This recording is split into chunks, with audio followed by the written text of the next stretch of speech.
সম্পূর্ণ পেঁয়াজ রসুন ছাড়া একটা রেসিপি যে কতখানি সুন্দর এবং মজাদার হতে পারে তা আজকের এই রেসিপিটি না দেখলে আপনারা বুঝতে পারবেন না।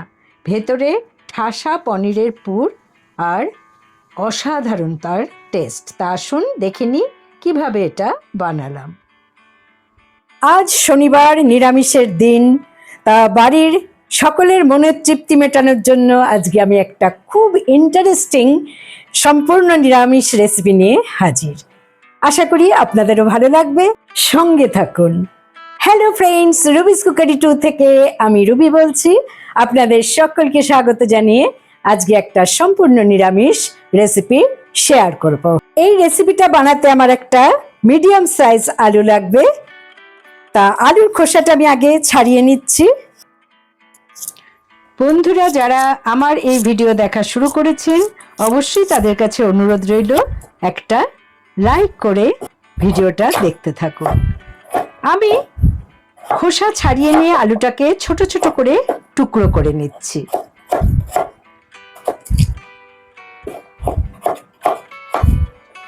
আলু টুকরো করা হয়ে গেছে।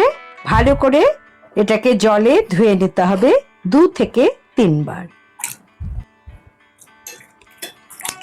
আলুর ভেতরে থাকা স্টার্চগুলো যাতে ভালোভাবে পরিষ্কার হয়ে যায় সেরকম ভাবে ধুয়ে নিলাম।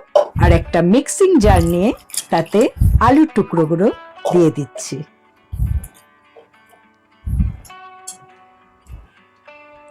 দিলাম সাথে 1 ইঞ্চি পরিমাণ আদা কুচি আর 2টো কাঁচা লঙ্কা। সামান্য জল দেবেন, একদম বেশি জল এখানে ইউজ করবেন না। আমার আলুর পেস্ট রেডি। আমি একটা বড় বোলের মধ্যে এটাকে ঢেলে নিচ্ছি। এই আলুর পেস্ট দিয়ে আমি একটা ডো বানাবো। তার জন্য আমি দিয়ে দিচ্ছি 1 কাপ বেসন,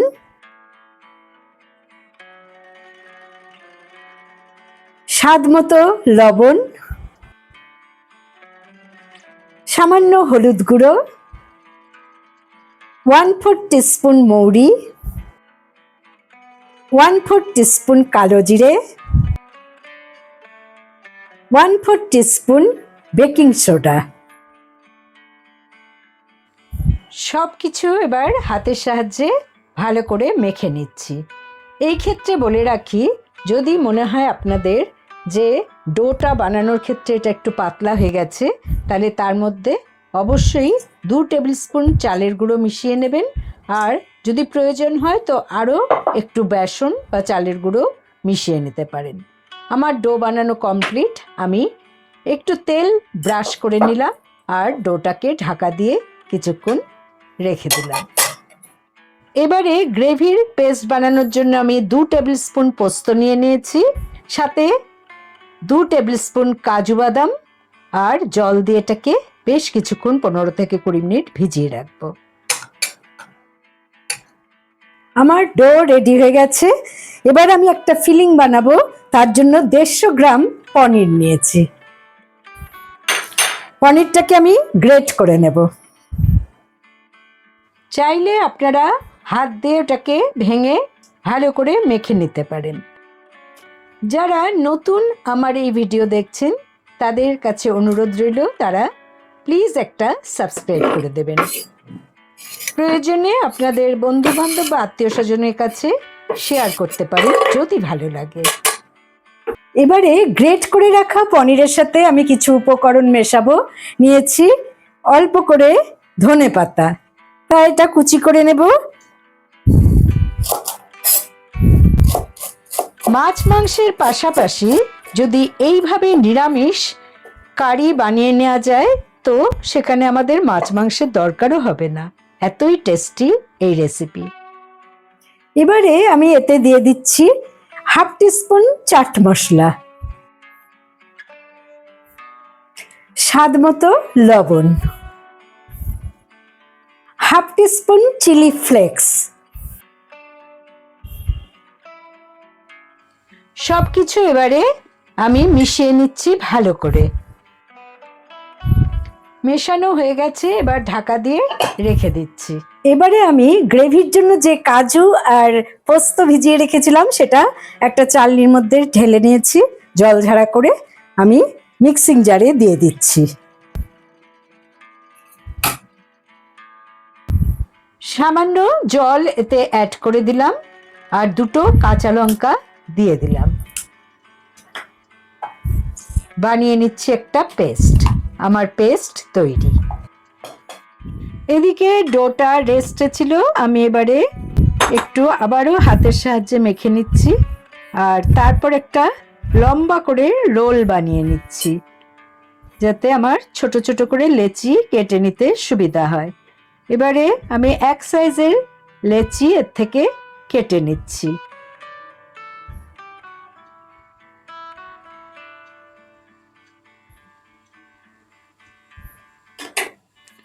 হাতের সাহায্যে গোল গোল চ্যাপ্টা করে যেমন লুচি বা রুটির ডো বানাই, ঠিক সেরকমভাবে বানিয়ে রেখে দিচ্ছি।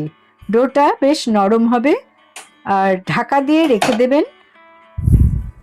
সামান্য একটু তেল নিয়ে তাতে খুব আলতোভাবে এটাকে বেলে নিতে হবে। লুচির মতো করেই বেলতে হবে, খুব বেশি বড় না। এই দেখুন, এরকম ভাবে বেলে তার মধ্যে পনিরটাকে হাতের সাহায্যে এরকম ভাবে মুঠো করে নিয়ে মাঝখানে দিয়ে চারদিক থেকে এটাকে ফোল্ড করে দিতে হবে, যেমন আমি করছি। দুপাশটা এভাবে মুড়িয়ে নেবেন, তারপরে ঘুরিয়ে ঘুরিয়ে একটা রোলের মতো তৈরি করে নেবেন। খুব সহজে এটা হয়ে যায় হাতের সাহায্যে। দেখুন, ঠিক এরকম হবে। একটা রোল আমার তৈরি হয়ে গেল। এভাবে আমি আরেকটা রোলও বানিয়ে দেখাচ্ছি। তেল মাখিয়ে নিয়ে একটা ছোট লুচির মতো করে বেলে নিচ্ছি।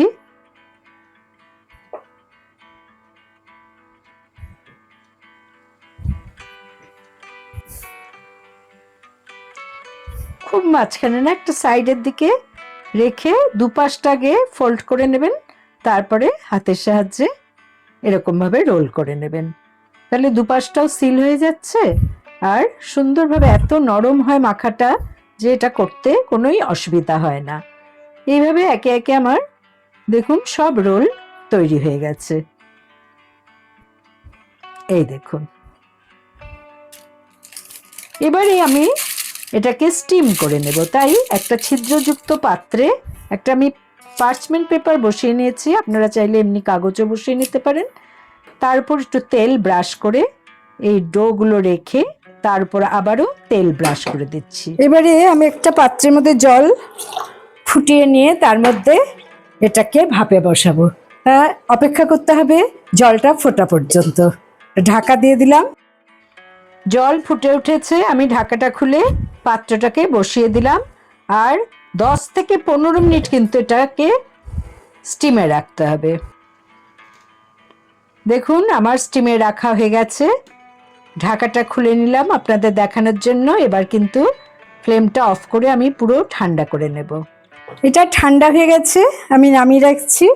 এবারে গ্রেভি বানানো শুরু করব। তা বসিয়ে দিলাম একটা কড়া। আমি সাদা তেলেই রান্নাটা শুরু করব। দিয়ে দিলাম 3 টেবিল স্পুনের মতো সাদা তেল।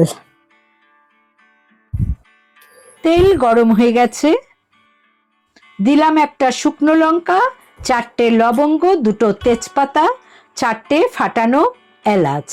ভালো করে একটু নেড়ে নিচ্ছি। সুন্দর যখন একটা গন্ধ ছাড়বে তখন আমি একটা মিডিয়াম সাইজ টমেটো বেটে এতে দিয়ে দিলাম। 1 টেবিল স্পুন আদা বাটা। ভালো করে নেড়ে নিচ্ছি। আদা আর টমেটোর যখন কাঁচা গন্ধটা চলে যাবে ততক্ষণ পর্যন্ত নাড়ার পর আমি দিয়ে দিলাম স্বাদ মতো লবণ আর 1 টিস্পুন কাশ্মীরি লাল লঙ্কার গুঁড়ো। এতে কালারটা ভালো হবে। আমি যে কাজু বাদাম আর পোস্তর পেস্ট বানিয়ে রেখেছিলাম সেটা এবারে অ্যাড করে দিচ্ছি। সামান্য জল দিয়ে কন্টেনারটা ধুয়ে দিয়ে দিলাম। সব কিছু ভালো করে মিশিয়ে নিচ্ছি। দেখুন কালারটা কত সুন্দর হয়েছে। বেশ কিছুক্ষণ নাড়ার পর, প্রায় 2 মিনিট নাড়ার পর আমি টক দই এখানে 2 টেবিল স্পুন দিয়ে দিচ্ছি, কারণ টমেটো দিয়েছি তাই দইটা খুব বেশি দিচ্ছি না, তাহলে বেশি টক হয়ে যাবে। ভালো করে ফেটিয়ে লো ফ্লেমে আমি দইটা অ্যাড করে দিলাম। একটু জল বাটিটা ধুয়ে দিয়ে দিলাম। এবারে সব কিছু ভালো করে লো ফ্লেমে নেড়ে নিচ্ছি। 4টে চিড়ে রাখা কাঁচা লঙ্কা দিয়ে দিলাম।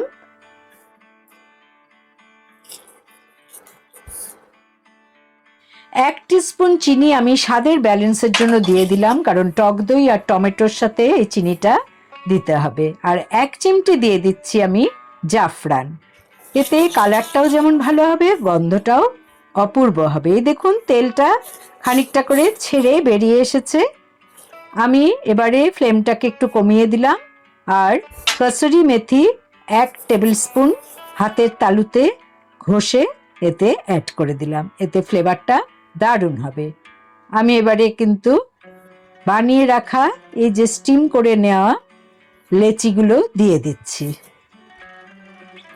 সবগুলো দেওয়ার পর আমি তলাটা একটু নেড়ে নিয়ে গরম জল চারদিক থেকে পরিমাণ মতো ঢেলে দিলাম। আর বেশিক্ষণ ফোটাতে হবে না, কারণ এগুলো স্টিম করাই আছে। ঝোলটা জাস্ট ফুটে উঠলেই নামিয়ে নেব। 1 মিনিট আমি ঢাকা দিয়ে ফুটিয়ে নিলাম। 1 মিনিট পর ঢাকা খুলে আর একবার তলাটা নেড়ে নিচ্ছি। তৈরি হয়ে গেল আমার পনিরের পুরভরা বেসনের রোলের রেসিপি। কি নাম দেব নিজেই আসলে বুঝতে পারছি না। ফ্লেম অফ করে আমি স্ট্যান্ডিং পয়েন্টে 5 মিনিট ঢাকা দিয়ে রেখে দেওয়ার পর দেখুন একটা সার্ভিং বলে নিয়ে নিচ্ছি। কত সুন্দর কালারটাও হয়েছে। আর আমি আপনাদের একটা রোল কেটে দেখিয়ে দেব যে ভেতরটাও কত সুন্দর হয়েছে। আশা করি বন্ধুরা আজকে আপনাদের এই রেসিপিটি খুবই ভালো লেগেছে। ভালো লাগলে অবশ্যই আমার চ্যানেলে লাইক করুন, কমেন্ট করুন, শেয়ার করুন। নতুন বন্ধুদের সাবস্ক্রাইব করার অনুরোধ রইল। পাশে বেল বোতামে অবশ্যই ক্লিক করতে ভুলবেন না, তাতে যখনই কোনো নতুন রান্নার রেসিপি শেয়ার করব তার নোটিফিকেশন সহজেই পেয়ে যাবেন।